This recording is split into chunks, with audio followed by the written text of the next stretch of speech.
This is BBC News. An email released in the Epstein files appears to confirm the authenticity of a photo of the former Prince Andrew and his accuser, Virginia Giuffre.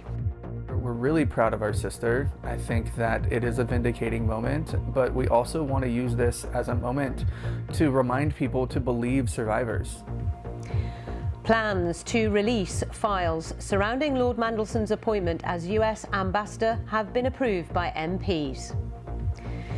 Negotiators from Ukraine, Russia and the US are set for a second day of talks in Abu Dhabi. An American news anchor, Savannah Guthrie, makes an emotional appeal for the release of her mother, thought to have been abducted. And in talking movies, it's the countdown to the Oscars. Is Sinners on the path to win?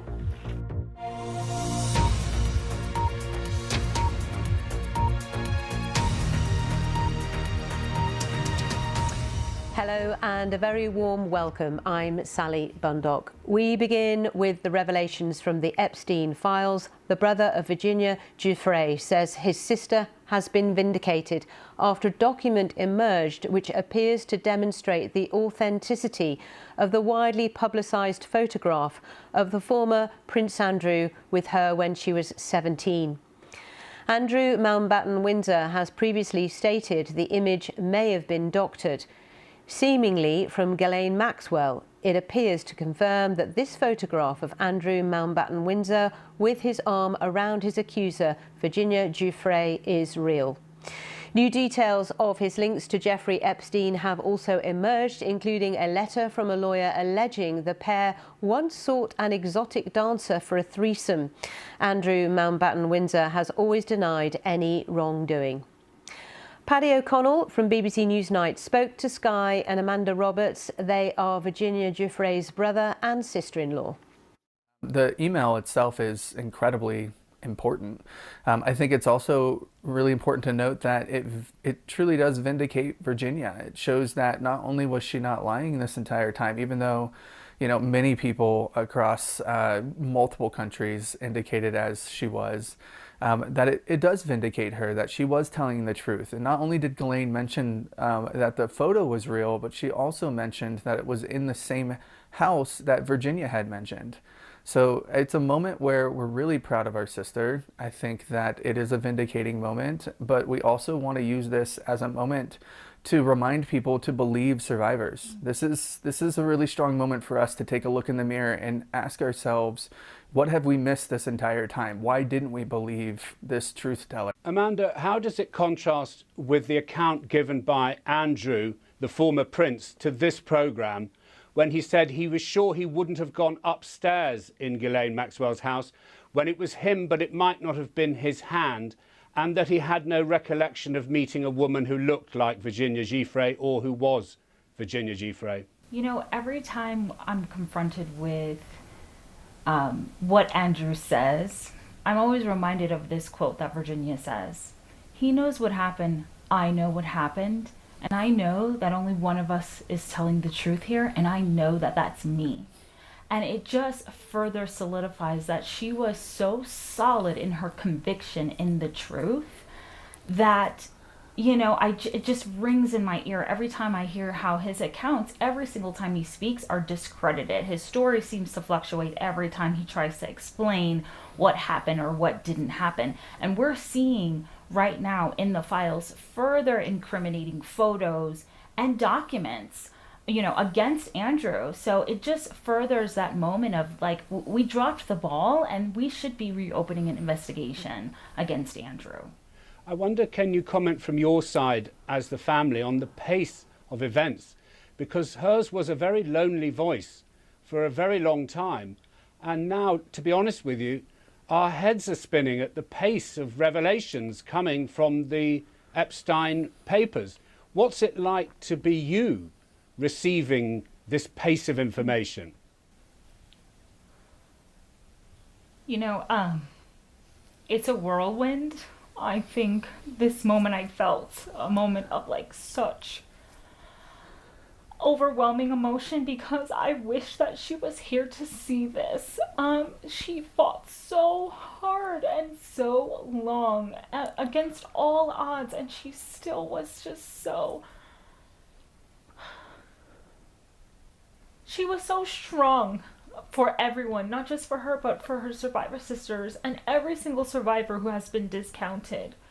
And so this moment, it's a bittersweet moment because we're proud of her and her accomplishments, and finally I think the world is really beginning to see the truth, and so we're proud of her, but we miss her greatly in this moment because she should be reveling, in this moment.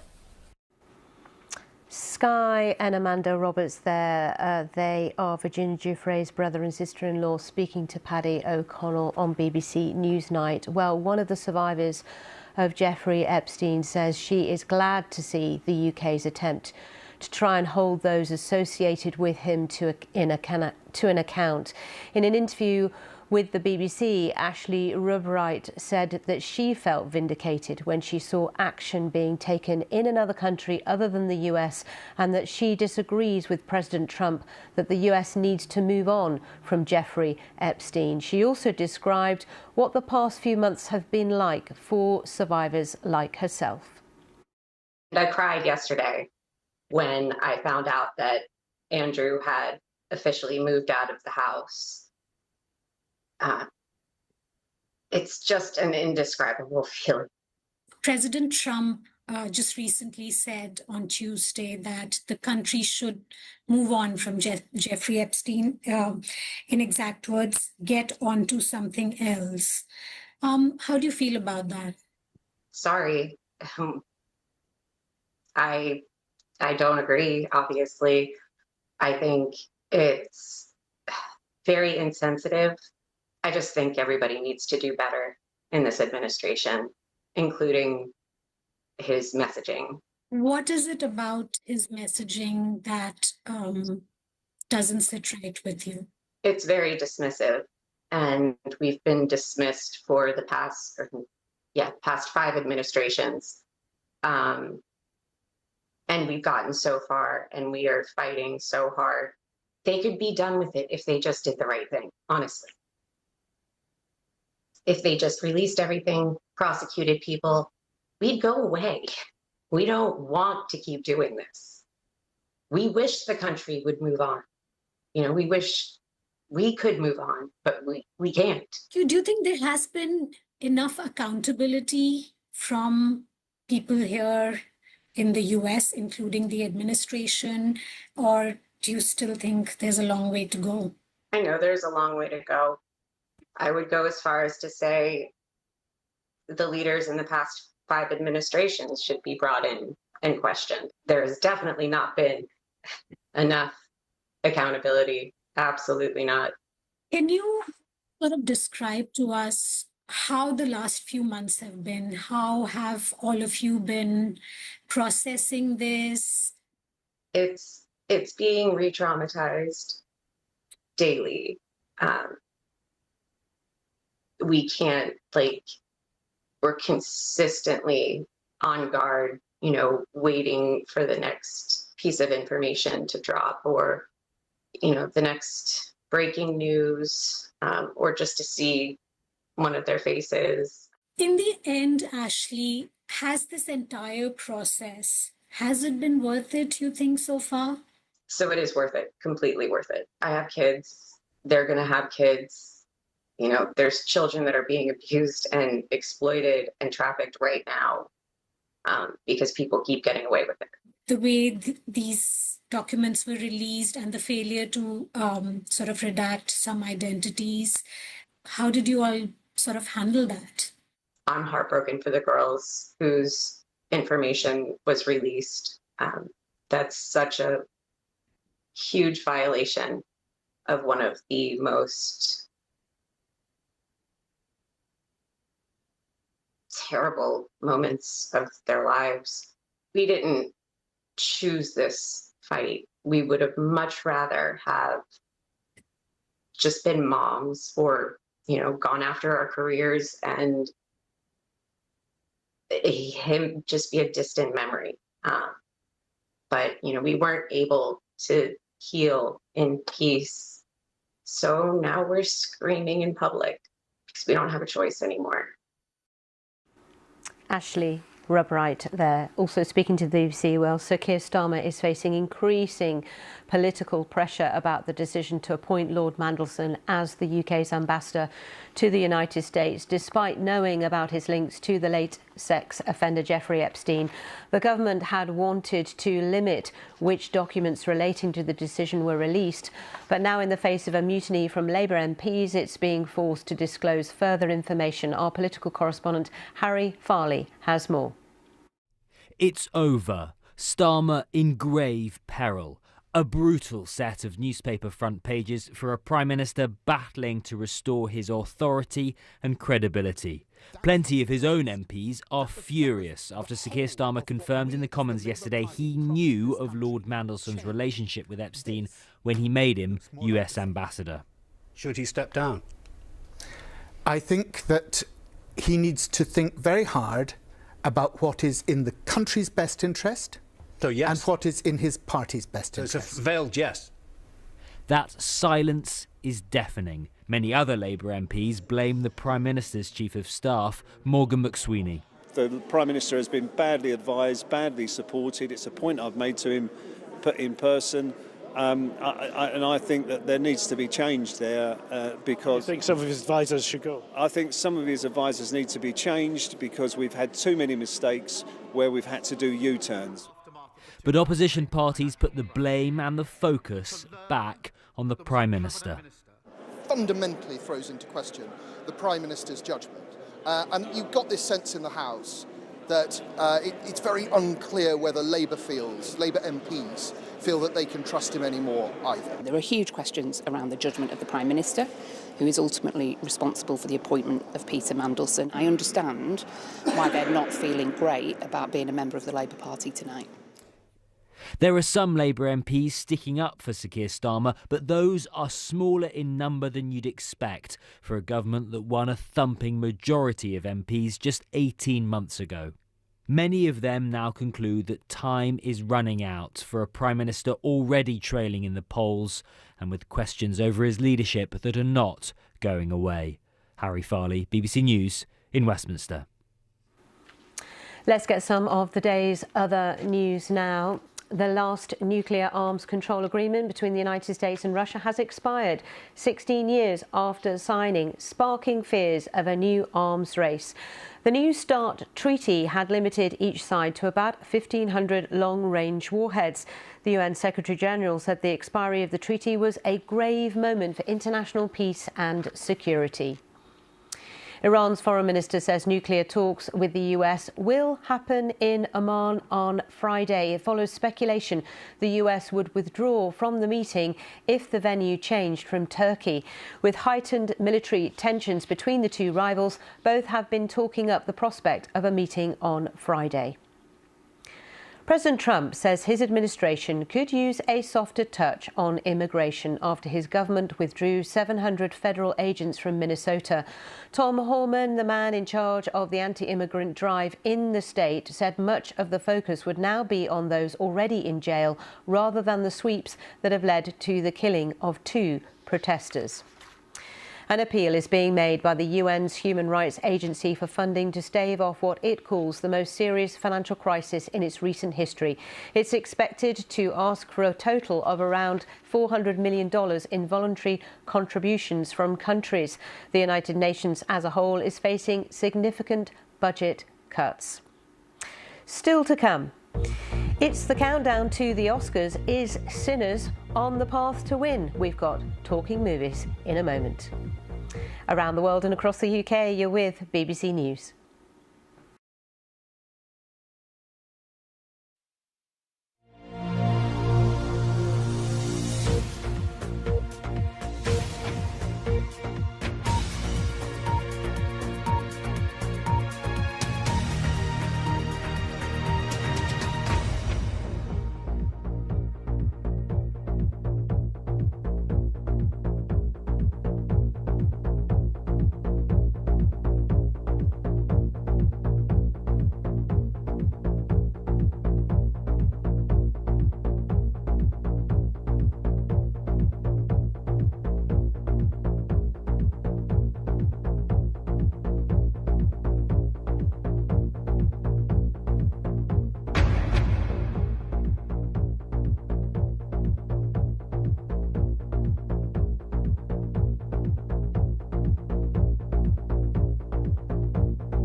Ukrainian representatives at the talks with Russia on a possible end of the war have described the first day of negotiations as substantive and productive. The diplomatic efforts are due to resume again later today in Abu Dhabi. They focus specifically on the future of Ukraine's eastern Donbas region. This was the front line just a few days ago. Moscow is demanding full control of the area, including Luhansk and Donetsk, as a price of peace, something Ukraine's President Zelensky has repeatedly rejected. Robert English, former Pentagon policy analyst and co-director of the Central European Studies at the University of Southern California, gave me his thoughts as we enter the second day of talks. They're speaking about substantive talks, progress, encouragement, but we've heard that before, and nothing concrete has come out at all. And I'm taking a kind of darker view because Ukraine is in an increasingly desperate position. President Trump and his negotiators seem distracted by Iran. In fact, key members of the delegation flew in and are flying out for that. The Europeans and NATO allies are signaling that they don't have a lot of money left and they're having trouble coming up with the air defense systems that Ukraine so desperately needs to stave off these attacks. All around, the world's attention seems to have shifted elsewhere. And Putin is the one doing the negotiating, not Trump. And Putin is negotiating with missiles and bombs. So, from what you've said, you're not hopeful we'll see a breakthrough this time. But is it a step forward in a process, in a journey? Because obviously we've been here several times already in terms of talks, not necessarily with them all together in the room, but at least we've been on a long route to get to this point. You're right that it's important that they're meeting face to face. And I don't want to be too cynical. It is very possible, maybe even probable, that we'll see smaller progress on things like a prisoner of war exchange and maybe some limitations on the bombing of civilian infrastructure. But the big picture remains, as you said. The Russians are demanding that large piece of the Donbas that they don't yet hold, and the Ukrainians refuse to give it up. And we have no evidence that either side has shifted on that. So I think it's going to be another round and another round, and it's going to take Trump re-engaging and applying equal pressure to Putin, as he's applying to Zelensky, to change that deadlock. Going into these talks, President Zelensky made the point that Putin cannot be trusted because going into the talks, Russia is pounding civilian targets in Ukraine. People are being killed. We're seeing thousands and thousands of people coping without heating and power. So, I mean, with that going on literally live, I just wonder how these talks can progress. That's Putin's way of negotiating. In other words, he sees that as critical to the progress that he demands, a Ukrainian retreat. Some in the West would say, no, we need to have a pause for the negotiations. Putin's view, Moscow's view is, no, this is precisely when we want to put on more pressure. Otherwise, you won't make the concessions we demand. So it's a brutal, cynical way of looking at it, but it's actually very clear what Putin's doing, and he's not hiding that one bit. Professor Robert English there with his analysis. We'll keep across those talks today as they do progress. Now, a prominent American news anchor has posted an emotional video appealing to those who have abducted her mother. Appearing with her siblings on Instagram, Savannah Guthrie said they needed to know that she is alive. We need to know, without a doubt, that she is alive and that you have her. We want to hear from you, and we are ready to listen. Please reach out to us. Mommy, if you are hearing this, you are a strong woman. Well, as you can imagine, this is a story that's gripping the US. Helena Humphrey sent this update from Washington. This was an emotional video posted to Instagram in which we see one of the most recognisable faces on American television, Savannah Guthrie, flanked by her siblings, and she appears bereft. She delivers a message to any potential abductor of her mother, saying that the family is ready to talk and that they need to know that their mother is alive. Now, authorities say that they believe that Nancy Guthrie was kidnapped. She's 84 years old. She went missing overnight from her home in Tucson, Arizona this past weekend, and those authorities say that they are now working with the FBI to authenticate a potential ransom note in this case. Now, Savannah Guthrie, speaking about her mother, says that she has limited mobility, that she requires daily medication in order to survive. And we've since heard from President Trump, who says that he has spoken to the NBC presenter and he has directed federal law enforcement to deploy all the necessary resources to bring Nancy Guthrie back home. Helena Humphrey there. We've got more on that story on our website, bbcnews.com, but also the BBC News app as well. Do take a look for more detail. A crucial moment in the escalating Oscars race will take place in Los Angeles at the Directors Guild Awards in Hollywood. That's on Saturday. And it's an event which often predicts which filmmaker will take home the coveted Academy Awards Best Director trophy. On only 8 occasions has the winner of the Directors Guild Award failed to also win Best Director at the Academy Awards. Talking Movies' Alan Maloney reports. With the awards season in full flow, there is one film on the lips of Academy voters. Period vampire film Sinners is the brainchild of Black Panther and Creed director Ryan Coogler, and reunites him with frequent collaborator Michael B. Jordan. You twins? Nah, we cousins. But it's Paul Thomas Anderson, director of One Battle After Another, not Coogler, who's seen as the current favourite to win for Best Director Oscar. But that could change if Coogler wins in their same category at Saturday's Directors Guild Awards, long been seen as a bellwether in predicting the Best Director Oscar winner. But for Coogler, whatever happens in the awards sweepstakes, Sinners remains a very personal story. The story started with my love of my uncle, who was from Mississippi and loved blues music. He was my introduction to it. He passed away 10 years ago in 2015.